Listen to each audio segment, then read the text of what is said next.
Hello everyone, हम लोग देखेंगे next class Delhi police constable के लिए जो सीरीज चलाई थी जिसमें मोस्ट इंपॉर्टेंट क्वेश्चन थे, उसमें देखेंगे नेक्स्ट क्लास में आज 21 क्वेश्चंस। पहला क्वेश्चन दिया हुआ है, 4 संख्याएं हैं जिनमें आपको उनका एलसीएम निकालना है। 15, 35, 42 और 72 दिया हुआ है। इसका आपको क्या निकालना है? एलसीएम निकालना है। तो इसको किस तरह से अप्रोच करेंगे? पहले तो आप इनका देखेंगे कि इसमें आपको मल्टीपल फैक्टर अगर आपको पता है कि जैसे 15 लिखा हुआ है तो 3 × 5 होगा, और 35 लिखा हुआ है तो 7 × 5 होगा। ऐसे ही 42 7 × 6 9 8 जा होता है 72। तो इस तरह से आप देख सकते हैं। तो अगर आप 3 का देखेंगे तो 3 से इसको छोड़कर सभी डिविजिबल हो रहे हैं। 5 2 5 5 10 2 12, 5 2 7 2 9 और 5 2 7 2 9।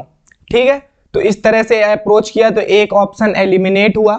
पूरा नहीं निकालेंगे, इसी तरह से करेंगे। उसके बाद आप देख रहे हैं 7, तो 5 से तो सभी डिविजिबल थे, तो 7 का देखेंगे। अगर 7 3 जा और फिर ये आ जाएगा 45, तो ये जाएगा नहीं। और ये आ जाएगा 7 दूनी 14, 6 आया। 7 8 56, 4 ये भी नहीं जाएगा। तो ये दोनों एलिमिनेट हो गए। तो ऑप्शन क्या आया? 2520। तो ये इन नंबर्स का एलसीएम हो जाएगा जो सबसे डिविजिबल हो रहा होगा। तो ये एलसीएम एचसीएफ का एक ऐसा चैप्टर है ये जो आपको आपके एग्जाम में एक क्वेश्चन मिलेगा ही मिलेगा। इस तरह के क्वेश्चन काफी देखे जा रहे हैं, तो आप इसको अच्छे से तैयार करेंगे। नेक्स्ट क्वेश्चन देखेंगे। नेक्स्ट क्वेश्चन, इस टाइप के क्वेश्चन बहुत आ रहे हैं एग्जाम में, रिपीटेड हैं। रेलवे ने भी काफी पूछा है और एसएससी में भी आते ही रहे हैं बराबर। देखेंगे क्या लिखा हुआ है। जैसे दिया है, निम्न में से कौन सा सबसे छोटा अनुपात है। अब ये सब अनुपात जो है, आपको अनुपात बताना है कि कौन बड़ा है कौन छोटा है। तो अगर इनको अप्रोच करें, अगर इनको लिख कर देखें, 7/21 मतलब 1/3 लिखा हुआ है। उसके बाद 15/20, तो इसको अगर 100 से मल्टीप्लाई कर ले, परसेंटेज निकाल लें सबका अगर, तो ये 33.33% आ जाएगा कि नहीं। 1/3 × 100 करेंगे, इसको करेंगे तो 20 पंचे और 15 पचे 75, या इसको एलिमिनेट कर लें 3/4 × 100, तब भी 75 आएगा कि नहीं आएगा। वैसे ही नेक्स्ट देखेंगे 17/25 × 100, तो 25 चौको 100, 17 चौको 68। 17 चौको 68 कहां होता है?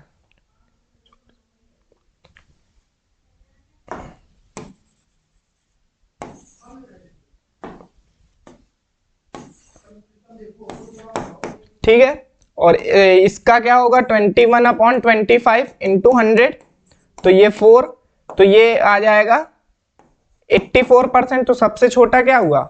33.3%।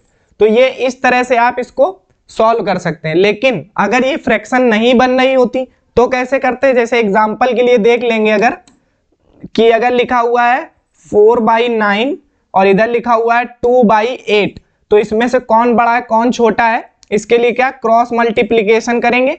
इसमें आया 8 4 जा 32, 9 2 जा 18, तो कौन बड़ा है? ये बड़ा है और ये छोटा है। इस तरह से आप कंपेयर करते जाएंगे तो भी आपको इजीली मिल जाएगा नंबर। ठीक है, और अगर सीरीज में नंबर दिए हुए हैं तो आप डेसिमल में भी वैल्यू निकालकर उसको छोटा और बड़ा देख सकते हैं। नेक्स्ट क्वेश्चन देखेंगे। नेक्स्ट क्वेश्चन क्या दिया हुआ है? ये पाई सेंटीमीटर स्क्वायर दिया हुआ है। क्या लिखा हुआ है? उस गोले का व्यास कितना है जिसका पृष्ठीय क्षेत्रफल 2500 पाई सेंटीमीटर स्क्वायर है। तो आप ये देख पा रहे हैं कि ये सेंटीमीटर स्क्वायर का मतलब कोई चीज मल्टीपल हुई है 2 बार, मतलब सेंटीमीटर से सेंटीमीटर तब स्क्वायर आया है। और ये डायामीटर पूछा है आपसे, मतलब आपको रेडियस पता होनी चाहिए तभी आप डायामीटर निकाल पाएंगे। तो इस तरह से अगर हम गोले की बात करें तो गोले का पृष्ठीय क्षेत्रफल क्या होता है? 4πr² बराबर में कितना दिया है? 2500 × पाई। तो पाई से पाई चला जाएगा और ये r² बराबर कितना आ जाएगा? 2500/4। तो ये आ जाएगा 25 और इसका जो डबल जीरो है ये 100 अगर लेंगे तो ये 4 से काटेंगे तो 25 आ जाएगा। तो आर स्क्वायर से ये रूट इधर आएगा तो आर बराबर कितना आ जाएगा 25 सेंटीमीटर और आर का डबल कर देंगे तो क्या आ जाएगा डायामीटर। तो ये आपका आसानी से आंसर निकल आएगा। अगर इसमें तो पृष्ठीय क्षेत्रफल पूछा है, अगर गोले का आयतन पूछता तो 4/3 पाई आर क्यूब होता। उसके बाद अगर इसका CSA पूछता तो 3 पाई आर स्क्वायर हो जाता। इस तरह से आपको फॉर्मूले ध्यान होने चाहिए क्योंकि मेंसुरेशन का वेटेज ज्यादा देखने को मिल रहा है जब से ये एडिक्विटी पैटर्न पे क्वेश्चंस आ रहे हैं, एडिक्विटी पैटर्न पे। तो इस तरह से आपको मेंसुरेशन में 2D और 3D पे ज्यादा फोकस करना है। हो सकता है 15 में से 3 से 4 क्वेश्चन आपको सिर्फ मेंसुरेशन के ही मिल जाएं, ठीक है। तो इस तरह से आप इसको मेंसुरेशन को ज्यादा फोकस करेंगे। नेक्स्ट क्वेश्चन देखेंगे। नेक्स्ट क्वेश्चन में क्या दिया हुआ है कि एक निश्चित राशि साधारण ब्याज पर 3 वर्ष के लिए 4% वार्षिक, अगले 4 वर्ष के लिए 8% वार्षिक और 7 वर्ष के बाद की अवधि के लिए 12% वार्षिक पर उधार दी जाती है। यदि 11 वर्ष की अवधि के लिए प्राप्त साधारण ब्याज इतने रुपए है तो राशि की गणना कीजिए। पहली बात तो ये लाइन और ये लाइन, उसके बाद जब ये दिया हुआ है 7 वर्ष के बाद, तो क्या आप इस चीज को कैच कर पाए? इसमें क्या दिया हुआ है आपको ये चीज पता ही है कि PRT/100 होता है SI बराबर, ये चीज आपको पता है, सिंपल इंटरेस्ट। अब उसी से आपने निकाला कि अगर हमने कांस्टेंट वैल्यू लेट कर ली है P को, तो जो भी फ्रैक्शन निकलेगी वो P निकलेगा, या मतलब जो परसेंटेज निकलेगा वो P निकलेगा। तो 3 × 4 कितना हो जाएगा 12% हो जाएगा कि नहीं हो जाएगा। अगले 4 वर्ष के लिए 8%, तो 8 चौको 32% हो जाएगा। कितने वर्ष निकल गए 3 और 4 7 वर्ष हो गए। टोटल कितने वर्ष की बात की है? यदि 11 वर्ष की अवधि, मतलब अभी कितने बचे 4 3 7 और 4 11, तो 4 वर्ष 12% के लिए। ये वाली लाइन आप इसमें मिस्टेक कर सकते हैं, 4 वर्ष 12% के लिए, तो ये आ जाएगा 48%। तो ये टोटल ऐड करेंगे तो ये इसका परसेंटेज वैल्यू इंटरेस्ट आएगा, कितना आएगा 4 3 7 8 और ये 92%, 92%, जो कि आपको साधारण ब्याज कितना दिया है, तो 92% की वैल्यू आपको दी है 27600, ठीक है। तो 1% की वैल्यू क्या हो जाएगी, इसका करेंगे 3 9 27 3 दूनी 6, तो ये आ जाएगा 3000। और 100% हमें बताना है P की राशि, मतलब बताना है मूलधन, आपको निश्चित राशि बतानी है, तो 30,000 आ जाएगा इसमें आंसर, ठीक है। इसमें एक जीरो कम दिया है क्या 4, ठीक है सही है। इस तरह से आप इसको करेंगे। इस तरह के क्वेश्चन काफी रिपीट हुए हैं पिछले पेपर में, तो ये 2023 का क्वेश्चन है, तो इसमें आप देख पाएंगे कि इस तरह क्वेश्चन फिर से रिपीट होने की पूरी संभावना है। नेक्स्ट क्वेश्चन देखेंगे। नेक्स्ट क्वेश्चन दिया है आपका किस्त वाला। इस तरह के क्वेश्चन भी काफी आए हुए हैं। क्या दिया हुआ है कि ऋण पर 66,550 की राशि ली जाती है, ठीक है। इसमें 2 समान किस्तों में वापस भुगतान किया जाना है। ब्याज की जो दर है वो 20% वार्षिक चक्रवृद्धि हो, तो प्रत्येक किस्त का मान ज्ञात कीजिए। अब प्रत्येक किस्त का मान, जो ये बात हो रही है चक्रवृद्धि ब्याज की, तो चक्रवृद्धि ब्याज कैसे निकालेंगे? 20% की फ्रैक्शन क्या होती है 1/5, ये आपको याद होगी। 1/5 होती है कि नहीं होती है,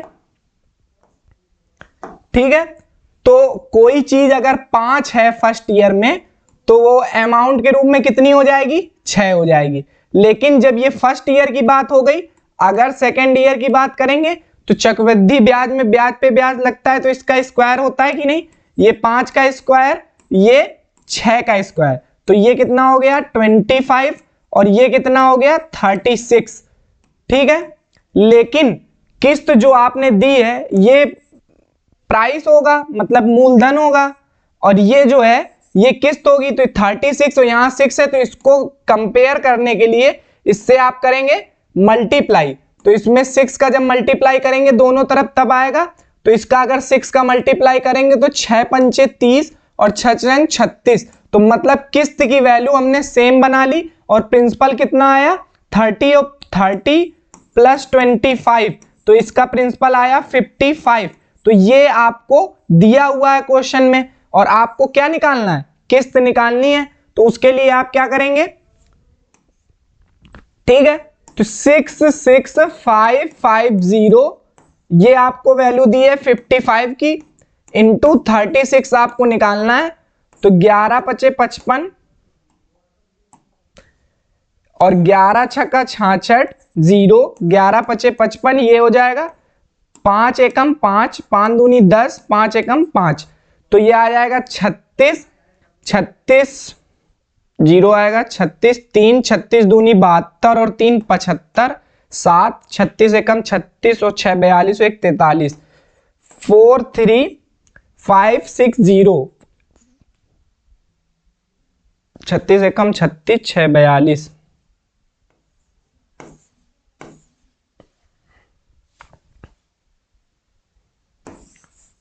ये आ जाएगा आपका आंसर 42560। ठीक है, इसको मल्टीप्लाई करेंगे तो इस तरह से आपको आंसर मिल जाएगा। आपको ये ध्यान देना था कि यहाँ पे क्या दिया होता है, कभी कभी क्वेश्चन में ये दिया जाएगा कि हो सकता है आपको किस्त की वैल्यू दे दे और आपसे कह दे प्रिंसिपल बताइए, तो आप प्रिंसिपल निकालेंगे। इसमें तो प्रिंसिपल की वैल्यू दे दी थी, जो आपने ऋण लिया मतलब जो कर्ज लिया, उसके बाद जो किस्त लौटानी है उसकी वैल्यू आपको बतानी थी, तो इस तरह से आप फाइंड कर लेंगे। नेक्स्ट क्वेश्चन देखेंगे। नेक्स्ट क्वेश्चन किस तरह से होगा, नेक्स्ट क्वेश्चन दिया हुआ है एवरेज का, बिल्कुल सिंपल मेथड है और इसी तरह के क्वेश्चन एडीक्विटी पैटर्न में सेम एज इट इज इस तरह के क्वेश्चन काफी देखने को मिल रहे हैं, तो आपको इसकी प्रैक्टिस भरपूर होनी चाहिए। कैसे करेंगे, 8 6 14 7 और x का औसत 11 है तो x का मान क्या होगा। तो आप इसको सीधे से सिंपल तरीके से देखेंगे तो ऐड कर देंगे 8 + 6 + 14 + 7 + x अपॉन कितने नंबर 5 नंबर, कहां से एवरेज दिया है 11, तो इसको अगर आप करेंगे तो 14 6 20 1 21 और 6 27 3 और ये हो जाएगा 35, ठीक है, प्लस x बराबर 11 पचे 55, तो x इधर ही रहेगा 55 और ये 20, तो ये आपका इजीली फाइंड हो गया 20 आंसर। तो इस तरह के क्वेश्चन आप डेविएशन से भी कर सकते हैं कि आपने माना कि कुछ वैल्यू लेट कर ली 22 लेट कर ली, उससे कितना कम है, उससे कितना कम है, फिर डेविएशन निकाल लेंगे, ओवरऑल आंसर आ जाएगा उससे। तो ये इजी क्वेश्चन है। अगर जब वैल्यू टफ दी जाए या वैल्यू इस तरह की दी जाए जिससे आपको प्लस करने में दिक्कत हो रही हो, तब आप उस तरह का यूज कर सकते हैं। लेकिन बट अगर आपकी प्रैक्टिस अच्छी है तो आप इस तरह को भी यूज करके आप सफिशिएंट टाइम में निकाल सकते हैं। नेक्स्ट क्वेश्चन देखेंगे। नेक्स्ट क्वेश्चन क्या दिया है, एक पुलिसकर्मी एक चोर का पीछा करता है। पुलिसकर्मी और चोर की चाल क्रमशः 8 किलोमीटर पर आवर और 7 किलोमीटर पर आवर है। यदि पुलिसकर्मी 6 मिनट देरी से पीछा करना शुरू करता है तो वह कितनी दूरी तक दौड़ने के बाद चोर को पकड़ लेगा। ये आप देख पा रहे हैं, ये स्पीड एंड डिस्टेंस का क्वेश्चन है और इस तरह के क्वेश्चन काफी आते रहे हैं, तो ये भी एक इंपॉर्टेंट क्वेश्चन हो जाता है। इसको कैसे करेंगे कि अगर मान लीजिए इसने दिया है यदि पुलिसकर्मी 6 मिनट देरी से पीछा करता है, मतलब जो पुलिसकर्मी की चाल है इतनी है और इतने मिनट देरी से मतलब इतनी दूरी चल चुका होगा ना, वो तो कितनी चल चुका होगा, 8 किलोमीटर पर आवर है, ठीक है, और स्पीड इनटू टाइम होता है तब डिस्टेंस आती है, तो 6/60 तब आवर होगा, तो आवर से आवर तब किलोमीटर में आएगा, तो 1/10, ठीक है, तो 8/10 आ गया ये किलोमीटर, मतलब 8/10 किलोमीटर की दूरी चली जा चुकी है। अब यहां जो चोर होगा C लिख देते हैं और पुलिस को P लिख देते हैं, वो इतनी दूरी यहां जितने समय में तय करेगा उतनी दूरी पुलिस वाला भी यहां पे आके इसको पकड़ेगा ना, वही चीज बात हुई है। तो अब इन दोनों में टाइम जो है वो कांस्टेंट होगा कि नहीं होगा? जितनी देर में पुलिस वहां पहुंचेगी उतनी देर में तो चोर उससे पहले पहुंच चुका होगा, मतलब टाइम तो इक्वल हो रहा होगा ना। तो उसके लिए आप लगाएंगे स्पीड बराबर, दोनों की स्पीड कितनी दी है 8:7। टाइम अगर कांस्टेंट है तो डिस्टेंस भी यही हो जाएगी कि नहीं हो जाएगी? कितना डिफरेंस है 1, लेकिन दूरी में कितना डिफरेंस आया है 8/10। ठीक है, और क्या निकालना है? तो वह कितनी दूरी तक दौड़ने के बाद चोर को पकड़ लेगा। तो ये पुलिस और ये चोर था, तो इसका इसमें मल्टीप्लाई करेंगे कि नहीं करेंगे? तो इसमें करने पे 8/10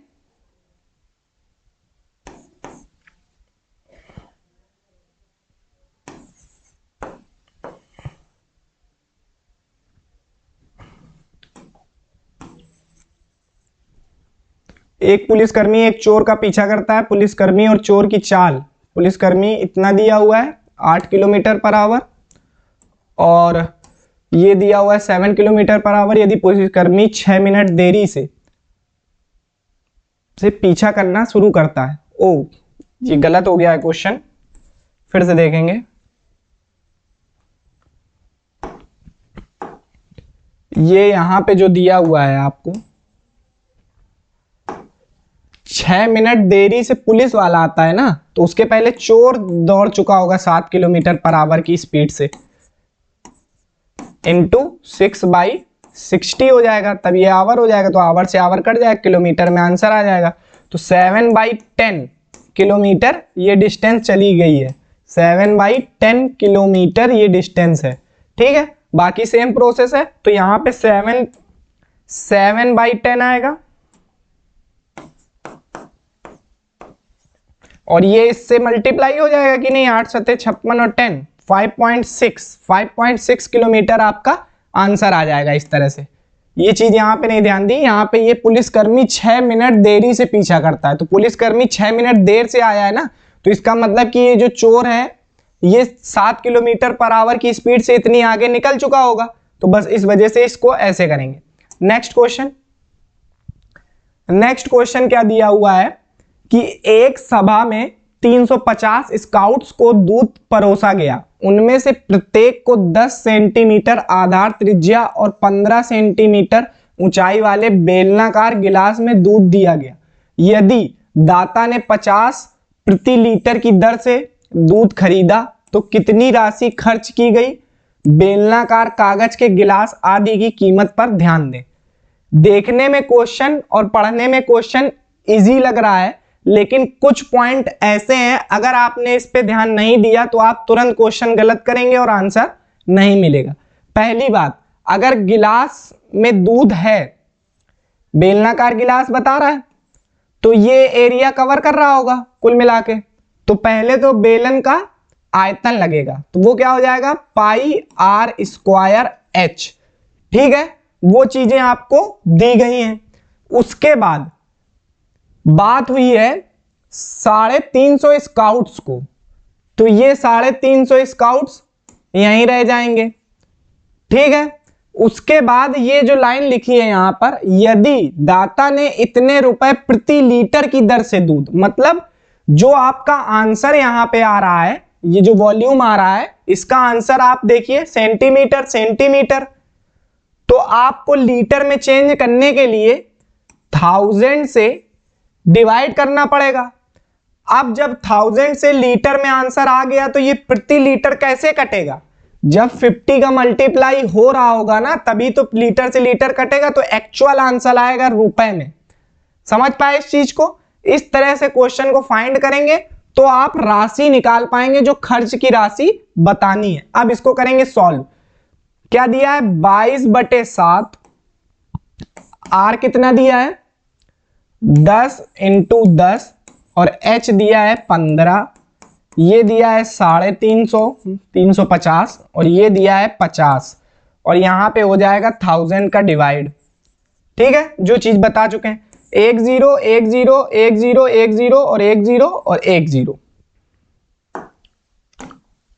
ठीक है, अब देखेंगे ये 7 से ये 50 टाइम्स चला जाएगा, ठीक है। ये अब इसका मल्टीप्लाई करेंगे, ये 55 25 250 और इसका 15 का भी कर लेंगे, ये 15 है और ये 22 है। 15 पचे 75, 7 15 दूनी 30 और 7 37, 37 50 इंटू 22, 37 50 इंटू 22 करेंगे,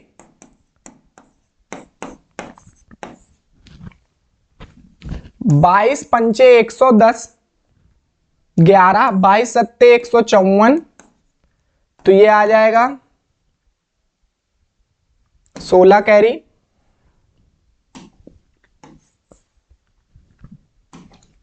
22 पंचे 110, 11 22 सत्ते 154 और 11 ये आ जाएगा 16 कैरी, 22 तिहाई 66 और 6 6 6 12 7 1 8 82 500 आपका एग्जैक्ट आंसर मिल जाएगा। बस ये आपको फाइंड करना है, अगर आप जरा सा भी गलती करेंगे तो आप आंसर मैच नहीं करा पाएंगे। और सबसे इंपॉर्टेंट पॉइंट यही है कि आप अगर इस चीज को ध्यान दे पा रहे थे तो आपको ये चीज बिल्कुल इजी तरीके से समझ में आ रही थी कि किस तरह से हम इसको फाइंड करेंगे। समझ पा रहे हैं? आपको ये तो अंदाजा लग ही गया होगा कि प्रत्येक गिलास में जब एरिया घेरा जा रहा है या तो CSA होगा और या तो एरिया होगा, लेकिन आप इस क्वेश्चन की लैंग्वेज से समझ पा रहे हैं कि हाँ ये वॉल्यूम की बात कर रहा है। और जब वॉल्यूम की बात कर रहा है तो उसमें जितने नंबर्स को डिनोट किया वो यहां रखा, उसके बाद ये प्रति लीटर जो आ रहा है इसको इससे मैनेज करने के लिए लीटर का आप डिवाइड करेंगे तो वो 1000 हो जाएगा। इस तरह से आंसर आप, क्योंकि वॉल्यूम अगर आपको पता हो तो सेंटीमीटर क्यूब में होता है, तो इस तरह से 1000 का किया है, 1 सेंटीमीटर क्यूब बराबर हो जाएगा 1/1000 लीटर। नेक्स्ट क्वेश्चन देखेंगे। इस तरह के क्वेश्चन काफी देखने को मिल रहे हैं, मस्ट इंपॉर्टेंट क्वेश्चन है आपके लिए ये मेंसुरेशन के जितने भी क्वेश्चन है, क्योंकि ये क्वेश्चन आपको किसी ना किसी शिफ्ट में देखने को मिलेंगे ही मिलेंगे। घनाभ, घनाभ का आयतन, एक घनाभ के आयतन में कुल प्रतिशत परिवर्तन ज्ञात कीजिए यदि इसकी लंबाई और चौड़ाई में क्रमशः 10% और 20% की कमी की जाती है, जबकि इसकी ऊंचाई में इतने % की वृद्धि की जाती है। तो ये आपको एक चीज पता होगी कि इस मेथड में हम लोग या तो a + b + c वाला फॉर्मूला लगा सकते हैं, जैसे ए बी रूल भी होता है, जैसे दो संख्याओं के लिए a + b + ab/100 बोलते हैं, उस तरह से आप लगा सकते हैं, या तो फिर आप सक्सेसिव लगा सकते हैं। और घनाभ का आयतन क्या होता है? L × B × H, इसीलिए इसको सक्सेसिव भी लगाया जा सकता है। सक्सेसिव कैसे लगाएंगे? 10% की फ्रैक्शन क्या होती है? 1/10। तो 1/10 अगर लंबाई कम हो रही है तो 10 से कितनी हो रही होगी? 9 हो रही होगी। 20% की कमी, 20% की फ्रैक्शन 1/5, तो 1/5 से 5 से 4 हो रही होगी, ठीक है। 30% की वृद्धि 3/10 फ्रैक्शन होती है, तो कितना हो रहा होगा? अगर टोटल 10 रहा होगा तो कितना हो रहा होगा? 13, ठीक है। ये चीज समझ में आ गई। अब इसको हम करेंगे सॉल्व। ये चीज आपको पता होगी, 10 × 5 × 10 ये होता है, तो इसको इस तरह से लिख के अभी एलिमिनेट करते हैं। 9 × 4 × 13, तो ये 2 दूनी 4 और 2 पंचे 10। अब कोई संख्या एलिमिनेट नहीं हो रही है तो 250 आ गया इधर। इधर क्या आ गया? 13 दूनी 26 और 26 और 9 26 9 अगर 26 10 होता 260 हो जाता, और इसमें इतना सब्ट्रैक्ट होगा तो 234 आ जाएगा। 9 चौका 54, हाँ ठीक है। तो ये कितना कम हो रहा है? 250 से 234, क्योंकि हमें परसेंटेज पर बताना है। 250 से 234 कितना कम हो रहा है? 16 कम हो रहा है। कहां से? 250 से इंटू 100। तो आप देखेंगे अगर ये जीरो यहीं रखें, अगर 25 4 जा कर दें तो 16 चौको 64/10, मतलब 6.4%। क्या आ जाएगा? 6.4% आपका आंसर आ जाएगा। इसको आप इस तरह से भी कर सकते हैं और जैसे आपको फॉर्मूले से बताया पहले कि उस चीज का भी यूज कर सकते हैं, दोनों तरह से आप कर सकते हैं। नेक्स्ट क्वेश्चन देखेंगे, लेकिन जो इस तरह से बताया इस तरह से जल्दी होगा अगर आपको फ्रैक्शन याद होंगी। नेक्स्ट क्वेश्चन दिया हुआ है, एक व्यक्ति ने साधारण ब्याज पर 1200 रुपए का ऋण उतने ही वर्षों के लिए लिया जितनी ब्याज दर पर यह ऋण लिया गया। ठीक है, ब्याज दर की बात कर रहा है। यदि उसने ऋण अवधि के अंत में ब्याज के रूप में इतने रुपए का भुगतान किया तो ब्याज की वार्षिक दर की गणना करें। तो आपको ये समझ में आ गया कि साधारण ब्याज की बात कर रहा है तो R% और T%, मतलब R और ये T दोनों सेम दिया है, तो इसके लिए ऋण कितना लिया है 1200। जो R रहा होगा वो तो रहेगा ही रहेगा, जो T रहा होगा वो भी R है, और 100% का, और 432 रुपए पे किए। तो ये से ये और ये R² बराबर 12 दूनी 24, 12 तिहाई 36, और ये चला जाएगा 12 छंग 72, तो R बराबर आ जाएगा 6%। ठीक है, ये 6% आपका आंसर हो जाएगा। इसको ओरली किया जा सकता था, लिखने की जरूरत नहीं है। अगर आपको प्रैक्टिस है इस चीज की तो आपको ये पता चल रहा था कि 100 नीचे आएगा जो कि इससे कटेगा, बचा 12 इससे डिवाइड हो रहा होगा और 12 सीधा सीधा डिवाइड हो रहा है, 12 तिहाई 36, 6 और 7 7 बचा, 12 छंग 72। तो आप ये बिल्कुल कैलकुलेट कर पाए कि किस तरह से जल्दी करेंगे, और ये क्वेश्चन ऐसे हैं जो आपका टाइम सेव करेंगे, और ऐसे क्वेश्चन आ रहे हैं एग्जाम में बराबर। ये नहीं है कि मैंने सरल रख दिया है आपके लिए, ये क्वेश्चन एग्जाम में आया हुआ है। नेक्स्ट क्वेश्चन देखेंगे। नेक्स्ट क्वेश्चन दिया हुआ है 10,000 की धनराशि पर 10% वार्षिक दर पर एक वर्ष में प्राप्त छमाही रूप से चक्रवृद्धित किए जाने वाले चक्रवृद्धि ब्याज और साधारण ब्याज के बीच का अंतर। तो इसमें करेंगे अगर ये क्वेश्चन, यहां पे ये 1/2 और है, मतलब ये दिया है 1/2 ईयर, मतलब 18 मंथ। ठीक है, 18 मंथ की बात की गई है। तो आप ये आपको ये पता है कि जो साधारण ब्याज होगा उसमें चाहे आप छमाही करें चाहे क्वार्टरली करें उसका तो सेम आएगा। तो मतलब जो 10% है 3 बार के लिए या उस इतने मंथ के लिए सेम आएगा, लेकिन जो चक्रवृद्धि ब्याज होगा वो ब्याज पे ब्याज लगता है तो उसका चेंज हो जाएगा। तो उसके लिए ये 3 साइकिल बनेंगे कि नहीं, छमाही बोला है ना, 6 मंथ और 6 मंथ, 1.5 ईयर में 18 मंथ होंगे जो कि 6 मंथ, और जो रेट है वो हाफ हो जाएगी, 5% और 5%। समझ पा रहे हैं इस चीज को? तो अगर आप देखेंगे तो इसको इस तरह से भी निकाल सकते हैं इसकी रेट, या फॉर्मूला लगा लीजिए, डायरेक्ट फॉर्मूला भी पता चल जाएगा इसी तरीके से। तो इसका फॉर्मूला होता है P R/100 का स्क्वायर 300 + R/100। ये फॉर्मूला होता है जब साधारण ब्याज और चक्रवृद्धि ब्याज का अंतर निकालना हो, वो भी 3 साल के लिए, मतलब 3 साइकिल, क्योंकि जो चक्रवृद्धि ब्याज में साइकिल निर्धारित की जाती है कि कितना कितना कितना है, तो इस तरह से इसकी जो फ्रैक्शन चेंज, मतलब ये रेट चेंज हुई है, इस तरह से काउंट होगा। तो 3 साल के लिए, और 2 साल के लिए भी अभी बता देंगे। तो प्रिंसिपल दिया है 10,000, ठीक है।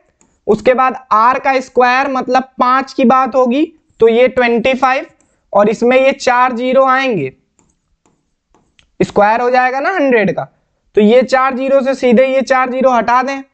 उसके बाद 305/100, 25 चौको 100 और 4 सत्ते 28, ठीक है, 4 सत्ते 28, 2 4 छंग 24, ये आ जाएगा इतना 76.25, ठीक है। अगर 2 ईयर दिया होता तो इतना ही आता है PR/100 मतलब इतना, और ये सेकेंड ईयर के लिए होता है, मतलब 2 साल के लिए चक्रवृद्धि ब्याज और साधारण ब्याज का अंतर 2 साल के लिए, ये 3 साल के लिए फॉर्मूला। तो इस तरह से आप इसको इजीली कर सकते हैं। 2 टाइप के क्वेश्चन बनते हैं, दोनों आपने इससे सीख लिए। और एक इंपॉर्टेंट बात, इसमें जो ये P दिया होगा कभी कभी इसको मिस कर दिया जाएगा, आपको सीधे डिफरेंस दे दिया जाएगा, तो आप इसको इधर करके इससे डिवाइड करके P निकाल लेंगे। वैसे ही इसमें भी किया जाता है कि हो सकता है रेट ना दे, P दे दे, डिफरेंस दे दे, तो रेट निकालने के लिए कह दे। तो इस तरह से फॉर्मूले से सभी चीजें एक बार में निकाली जा सकती हैं, ठीक है। बाकी और शॉर्ट मेथड होते हैं, जैसे कि इसमें से अगर हमें रेट परसेंट डायरेक्ट निकालना हो तो 3r स्क्वायर और r क्यूब इस तरह से भी निकाला जाता है। तो वो एक अलग मेथड हो गया, लेकिन आपको इस तरह से कर लेना है तो जल्दी हो जाएगा। नेक्स्ट क्वेश्चन दिया हुआ है, अजय को 2 विषयों गणित और विज्ञान की परीक्षा में 9:13 के अनुपात में अंक प्राप्त हुए। यदि उसे विज्ञान में गणित से 16 अधिक अंक, तो ये बिल्कुल इजी क्वेश्चन, 9 और 13, ये मैथ और ये साइंस, कितने ज्यादा 4, ठीक है। रेशियो का जो कांस्टेंट है 4 आया, कितने अधिक है इसमें 16, तो 1 बराबर 4।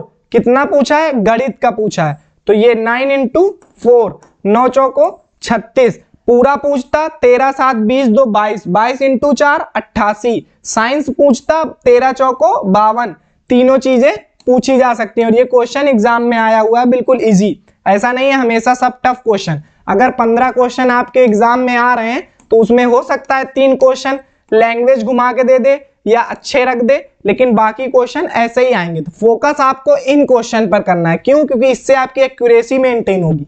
इससे क्या होगा, इसमें आप दिमाग लगाएंगे, अगर आप कर ले गए और आपके पास टाइम है तो आप इससे रैंक बनाएंगे, ठीक है। नेक्स्ट क्वेश्चन देखेंगे। नेक्स्ट क्वेश्चन दिया हुआ है, एक मीनार के शीर्ष पर अर्धगोलाकार गुंबद है जिसका पृष्ठीय क्षेत्रफल लगभग 363 पाई स्क्वायर फीट है। गुंबद का आयतन ज्ञात करना है। तो ये भी मेंसुरेशन का, अर्धगोलाकार गुंबद इस तरह से होता है, कटोरा, ठीक है। तो उसके लिए फॉर्मूला क्या होता है पृष्ठीय क्षेत्रफल का, 3 पाई r स्क्वायर। ये फॉर्मूले आपको ध्यान रखने हैं, क्योंकि फॉर्मूले ही बेस्ड क्वेश्चन आपके एग्जाम में देखने को मिल रहे हैं। तो इसको अगर काटेंगे तो 1 2 1, मतलब r आ गया 11। अब निकालना है आपको आयतन। आयतन क्या होता है इसका, एरिया 2/3 पाई r क्यूब। r क्यूब मतलब 11 का क्यूब, तो 2/3 पाई, ये आपको क्यूब याद होगा 11 का क्यूब, इसको मल्टीप्लाई करेंगे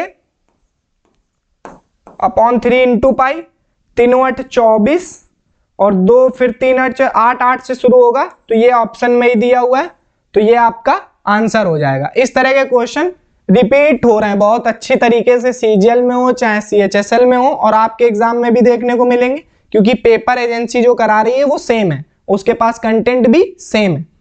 नेक्स्ट क्वेश्चन देखेंगे। जिसान ने 40 मिनट के लिए 75 किलोमीटर पर आवर की चाल से और 20 मिनट के लिए 60 किलोमीटर पर आवर की चाल से यात्रा की। यात्रा के दौरान उसकी औसत चाल की गणना करें। तो आपको एवरेज स्पीड निकालने के लिए, एवरेज स्पीड बराबर क्या होता है, total distance upon total time. ऐसा होता है कि नहीं होता है? तो बस वही निकालना है। मिनट में दिया है, किलोमीटर पर आवर में दिया है, तो इसका डिस्टेंस क्या आ जाएगी, 40/60 इंटू 75, क्योंकि मिनट को आवर में बदला, तो 15 चौको 60, 15 पचे 75 और ये 10, तो ये आ गया 50, ठीक है। ये D1 आ गया। D2 क्या आ जाएगा, अगर D2 निकालेंगे 20 मिनट मतलब कि 1/3 आवर इंटू और ये 6, तो ये आ जाएगा 20। तो कितना आ गया, टोटल डिस्टेंस आ गई 70। 50 + 20 कितना हो गया, 70। टोटल टाइम कितना हो गया, 40 मिनट और 20 मिनट, तो 60 मिनट। 60 मिनट हो गया, तो मतलब 1 आवर हो गया, तो 70/1 आवर, और ये तो किलोमीटर में था ही, तो एवरेज स्पीड आ गई 70 किलोमीटर पर आवर। अगर किसी को भी इस तरह से दिक्कत होती है कि फॉर्मूला मिस हो गया है दिमाग से या कुछ, तो आप यूनिट्स देखकर भी फॉर्मूले को मैच करा सकते हैं। अगर आपने प्रैक्टिस करी है अच्छे से तो आपको समझ में आएगा। आपको ये दिख रहा था कि किलोमीटर यहाँ पे है तो हमें आवर नीचे चाहिए, तभी किलोमीटर पर आवर बनेगा। तो अगर ये मिनट में आ गया है तो ये आपको पता है कि आवर में, अगर यहाँ मान लीजिए 40 मिनट लिखा होता तो तब भी आपको आवर में चेंज करना पड़ता, तो 40/60 हो जाता, तो 2/3 आवर आ जाता। समझ पा रहे हैं? तो इस तरीके से आपको करना पड़ता। अगर आपने प्रैक्टिस की है तो आपको ये चीजें समझ में आ रही होंगी कि यूनिट्स का भी कितना अच्छा रोल होता है। नेक्स्ट क्वेश्चन देखेंगे। नेक्स्ट क्वेश्चन भी मेंसुरेशन का। यदि एक बेलनाकार टंकी की धारिता, जब भी धारिता की बात करेगा और आप यूनिट देखेंगे तो आपको एरिया नजर आएगा, मतलब वॉल्यूम नजर आएगा, और इसके आधार का व्यास इतना दिया है, तो टंकी की गहराई, गहराई मतलब जो बेलन की ऊंचाई होती है, मतलब अगर आप ये चीज देख रहे हैं, ये जो h होती है ये गहराई तो हुई, ये होता है r, अगर कैपिटल ले लें, ठीक है, ये बेस, ठीक है।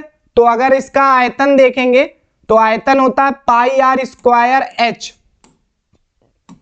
πr²h, ये क्या होता है? वॉल्यूम होता है। क्या होता है? वॉल्यूम होता है। तो 22/7 इंटू पाई हो गया। उसके बाद r आपको d दिया था, मतलब डायामीटर दिया था, तो उसका आधा हो जाएगा 14 × 14, और h आपको निकालना है, ये दिया है 14168, तो ये 7 दूनी 14, ठीक है, और 11 दूनी 22, 11 एकम 11, ठीक है, 3, 11 दूनी 22,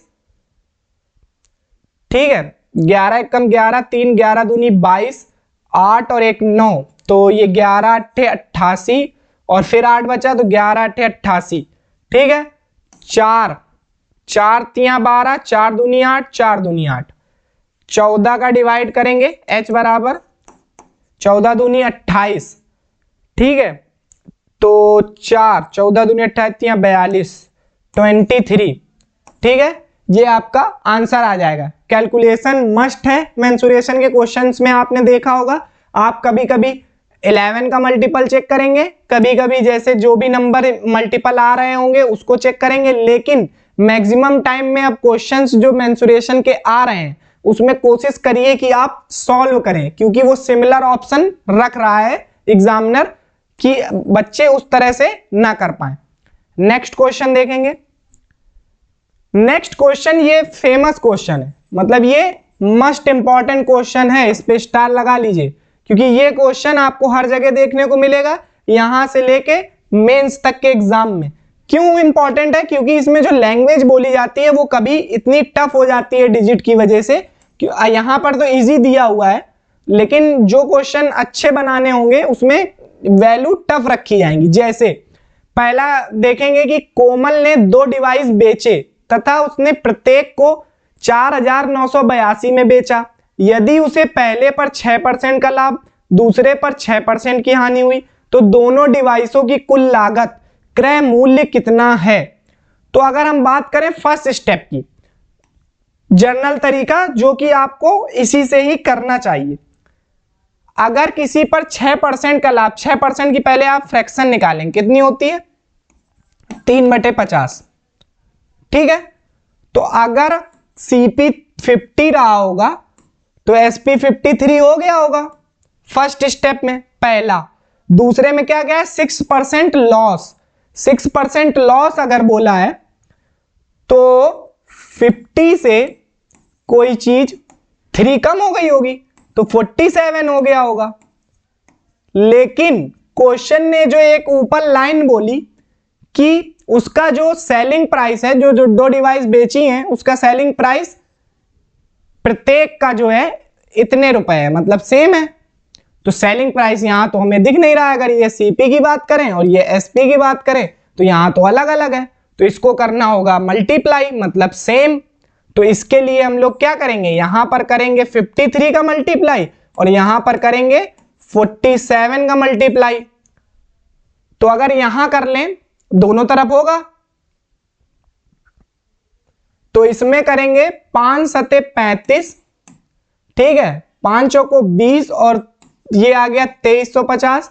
इसमें करेंगे 5 तिहाई 15, 55 25 और 2650, 6 3 9 मतलब 49 और ये, तो ये और ये जो टोटल सीपी आया आपका, ये आया 5000, जो कि आपको निकालना है, यही तो बोला है क्रय मूल्य निकालने के लिए। और सीपी की वैल्यू अगर हम इसमें देखें 53 इंटू 47 करना है, तो आपका यहां पे आया कैलकुलेशन की बात। आप कैसे कर रहे होंगे, 50 प्लस 3 दिख रहा है, ये नहीं कि 47 का टेबल पढ़ने लगे, 50 माइनस 3 दिख रहा है। ये चीज सिखा चुके हैं पहले भी, किस तरह से करेंगे।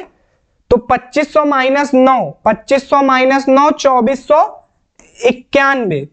इसकी वैल्यू आपको दी है क्वेश्चन में 4982। तो एक बराबर कितना, 4922 2 जा 4 2, तो ये आएगा 2 टाइम्स, 2 टाइम्स आया तो 5000 इंटू 2 टाइम्स 10,000 आंसर आ जाएगा। 5000 इंटू 2 टाइम्स जो इसका रेशियो निकला, तो 10,000 आपका आंसर आ गया।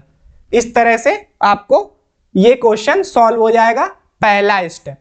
दूसरी चीज, एक क्वेश्चन इसमें इस तरह से भी बोला जाता है कि जब ये फ्रैक्शन मतलब ये जो रेट दिए हो ये सेम हो, तो उसका सेलिंग प्राइस क्या होता है, डायरेक्ट वैल्यू निकालने के लिए बोलेगा। जब ये क्रय मूल्य नहीं पूछेगा, वहां पे सिर्फ सेलिंग प्राइस, तो उसका फॉर्मूला हो जाता है, इसको नोट कर लीजिए या स्क्रीनशॉट ले लीजिए, फिर बताते हैं।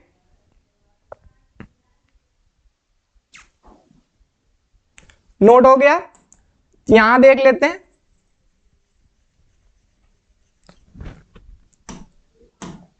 इसको देखेंगे तो उसमें फॉर्मूला होता है जब, तो एक्स स्क्वायर अपॉन 100, ठीक है, वो भी माइनस में, हमेशा उसमें लॉस हो रहा होता है। समझ में आ रहा है, जैसे अगर ये लिखा होता तो 36% का आपका लॉस हो रहा होता, ठीक है। जब उस क्वेश्चन में बोलेगा सिर्फ इतनी ही बात दी होगी और बोलेगा प्राइस बताना है या इतने रुपए में बेचा जाना है, सेलिंग प्राइस सेम होगा, उसमें सिर्फ ये पूछ रहा होगा, तो आप इस तरह बताएंगे। एक क्वेश्चन ये होगा कि x% का लॉस, x% का प्रॉफिट, तो बराबर में दे देगा कि मतलब बोल देगा -10% का लॉस हो गया है ओवरऑल, तो आप सीधे उसमें भी कंपेयर ऐसे ही कर रहे होंगे कि एक्स स्क्वायर अपॉन 100 बराबर 10%, तो उसमें वैल्यू निकालेंगे। वैसा भी क्वेश्चन कराएंगे एक, आपको देखेंगे अगली क्लास में, लेकिन पहले ये नेक्स्ट क्वेश्चन देखेंगे। इस तरह के क्वेश्चन अच्छे हैं और एग्जाम में आने की पूरी उम्मीद है। नेक्स्ट क्वेश्चन देखेंगे, चक्रवृद्धि ब्याज पर कोई धनराशि 3 वर्ष में स्वयं की दोगुनी, मतलब कोई राशि अगर 1 थी तो 2 हो गई है, वो भी किसमें, 3 ईयर में, मतलब 3rd ईयर में, 3rd ईयर में नहीं 3 ईयर में, ठीक है। उसके बाद समान ब्याज दर पर धनराशि को स्वयं का 8 गुना, स्वयं का 8 गुना होने में, मतलब 2 की पावर 3 होने में कितना टाइम लग रहा होगा। तो ये जो टाइम है और ये जो पावर में वैल्यू आएगी, इसका आप कर देंगे मल्टीप्लाई, तो ये आ जाएगा आपका आंसर। इस तरह से ही आप करते होंगे, ये नहीं करते होंगे कि आप फॉर्मूला लगा रहे हैं, दोनों को कंपेयर करा रहे हैं, फिर चक्रवृद्धि ब्याज पे आप ये टाइम्स और ये निकाल रहे हैं, ठीक है। तो इस तरह का क्वेश्चन इजी हो जाता है और बराबर हर एग्जाम में, जीडी में, कांस्टेबल में, एसआई में, सब में देखने को मिलता है। नेक्स्ट क्वेश्चन दिया है एलसीएम एचसीएफ का, जो कि इंपॉर्टेंट क्वेश्चन है। 2 संख्याएं दी हैं, वो भी रेशियो में, उनके एचसीएफ और एलसीएम का गुणनफल इतना दिया है, संख्याओं का योग ज्ञात कीजिए। संख्याओं का योग, पहला स्टेप 7 5 12, 12 का मल्टीपल कोई आ रहा होगा, अगर x और x दोनों के साथ लेट करें तो 12x आ रहा होगा, मतलब 12 का मतलब 12 का मल्टीपल होगा या 12 के मल्टीपल का मल्टीपल होगा, दोनों में से। 12 का ऐसे ये नहीं जाएगा, 12 से ये नहीं जाएगा, 12 से ये नहीं जाएगा, तो ये आपको आंसर मिल गया तुरंत, फर्स्ट स्टेप ऑप्शन वाला। सेकंड, ये क्वेश्चन आपको आना चाहिए। आपको पता है कि first number into second number बराबर होता है एलसीएम इंटू एचसीएफ, तो एलसीएम इंटू एचसीएफ 28 35, ये 7x और 5x, ठीक है। तो इससे अगर काटोगे तो 7 चौक 28, 7 पचे 35, तो ये आ जाएगा एक्स स्क्वायर बराबर 81, एक्स बराबर 9, ठीक है। दोनों को जोड़ोगे 12x, 12 नवैया 108। तो इस तरह से इसको सॉल्व हो जाएगा और इस तरह से ऑप्शन से हो जाएगा। अगर ऑप्शन में सिमिलर ऑप्शन दे दिए जाते हैं तो आपको ये करना पड़ेगा, ठीक है। नेक्स्ट क्वेश्चन देखेंगे। नेक्स्ट क्वेश्चन दिया हुआ है रेशियो का 10,400 रुपए, उनको पी क्यू आर को इन रेशियो में बांटा जाता है, क्यू का हिस्सा बताना है। ये भी इजी क्वेश्चन है, इस तरह क्वेश्चन आ रहे हैं एग्जाम में। पी क्यू आर, ये रेशियो 1/2, 1/5, 1/6। तो इसको सिंप्लीफाई करने के लिए 2, 5, 6 का एलसीएम कितना होता है? 30 होता है, 30 होता है। तो इसको 2 से जाएगा तो ये 15, ये 5 छक्का 30 और ये 6 पंचे 30, ठीक है। तो पी क्यू, क्यू कितना दिया है? 6 दिया है। उसके बाद 15 5 20 और 6 26, 26 ये दिया है टोटल रेशियो। उसकी टोटल की वैल्यू 10400, तो ये हो जाएगा 26 चौके 104, तो ये आ जाएगा 6 चौको 2400 रुपए, ठीक है। ये आपको इस तरह से रेशियो सिंप्लीफाई करना है। इसमें आपको टफ डिजिट भी दे सकता है, आपको करना है एलसीएम ही है, उसके बाद रेशियो को सिंप्लीफाइड करना है, आप आंसर तक पहुंच जाएंगे। आप ये भी देख सकते थे कि 6 का मल्टीपल कौन सा है, उससे भी हो जाता, लेकिन उससे बेहतर है कि आप जल्दी से इसको कर ना लें। अगर ऑप्शन सिमिलर दे दिया या मल्टीपल दे दिया तो आपसे गलत होने के चांस बढ़ जाएंगे। नेक्स्ट क्वेश्चन दिया है, एक स्कूल में 45% कर्मचारी महिलाएं, 80% महिला कर्मचारी और 60% पुरुष कर्मचारी स्नाकोत्तर मतलब पोस्ट ग्रेजुएट हैं। स्कूल में गैर स्नाकोत्तर मतलब नॉन पोस्ट ग्रेजुएट कर्मचारियों का परसेंटेज बताना है। तो अगर फीमेल और मेल की बात हुई है, ये रेशियो बनेगा। फीमेल अगर 45% है तो मेल 55 रहे होंगे, ठीक है। इनको काट नहीं रहे हैं, अभी देखिएगा। 80% महिला कर्मचारी क्या है? Post graduate. हमें क्या चाहिए? Non graduate. तो 20% इसका कितना हो जाएगा? 45 दूना 90, 9, ठीक। उसके बाद 60% पुरुष कर्मचारी पोस्ट ग्रेजुएट, तो 40% नॉन पोस्ट ग्रेजुएट। तो इसका 40% कितना हो जाएगा?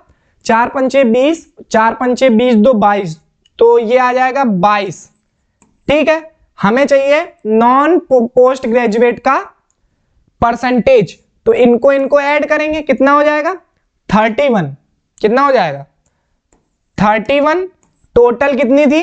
5 और 9, और ये 100 था, और ये 100 तो परसेंटेज निकालने के लिए, तो ये 31% आपका इजीली आंसर हो जाएगा।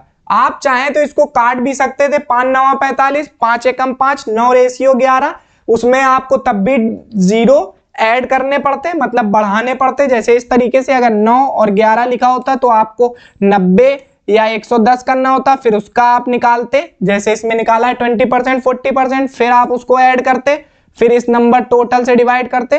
प्रोसेस वही होता, लेकिन आप देख रहे हैं इससे बिल्कुल इजी हो गया। अगर आप इसको और इसको ऐड कर रहे हैं तो आपका 100 टोटल आ रहा है, तो मतलब आप 100 से ही कंपेयर करा रहे हैं, तो आपको इजीली प्राप्त हो जाएगा। नेक्स्ट क्वेश्चन देखेंगे। नेक्स्ट क्वेश्चन दिया हुआ है, एक दुकानदार अपना सामान 30% की छूट पर बेचता है। 1190 विक्रय मूल्य, 1190 रुपए विक्रय मूल्य वाली वस्तु का अंकित मूल्य पूछा है। तो आपको ये लाइन बहुत अच्छे से पता है कि मार्केट प्राइस पे जब आप डिस्काउंट देते हैं चाहे परसेंट, तो आपको एसपी मिलता है। जिसको ये पता है उसका क्वेश्चन तुरंत हो गया। एमपी कितना डिस्काउंट दे रहे हैं? 30%, तो कितना बचा? 70%। एसपी कितना दिया है? 1190, तो 17 सत्ते कितना होता है? 119, तो 1 0 से ये और 17 यहां, तो डबल 0 वहां हो गया। तो एमपी बराबर आ गया 1700 रुपए। क्या आ गया? 1700 रुपए। इस तरह से आप इस क्वेश्चन को भी बहुत ही आराम से कर लेंगे। अब आगे देखेंगे नेक्स्ट क्वेश्चन जो मोस्ट एक्सपेक्टेड हो सकते हैं, वो देखेंगे अगली क्लास में। तो अभी के लिए इन क्वेश्चन की अच्छे से प्रैक्टिस करिए और ये क्वेश्चन आपको एग्जाम में देखने को जरूर मिलेंगे, खासकर मेंसुरेशन के क्वेश्चन। मेंसुरेशन के जो क्वेश्चन हैं उस पे ज्यादा फोकस करिए, चाहे वो 2D हो या 3D हो, फॉर्मूला बेस्ड। और एक क्वेश्चन जो आपको देखने को मिल रहे हैं अदर एग्जाम में जैसे CHSL, CGL, तो उसमें जो देखने को मिले हैं वो प्रिज्म एंड पिरामिड, तो इसके भी क्वेश्चन आपको इंक्लूड कर देंगे और फॉर्मूले भी समझा देंगे, तो उससे आपकी प्रैक्टिस हो जाएगी। तो इसकी तब तक प्रैक्टिस करिए, मिलते हैं नेक्स्ट क्लास में। Thank you.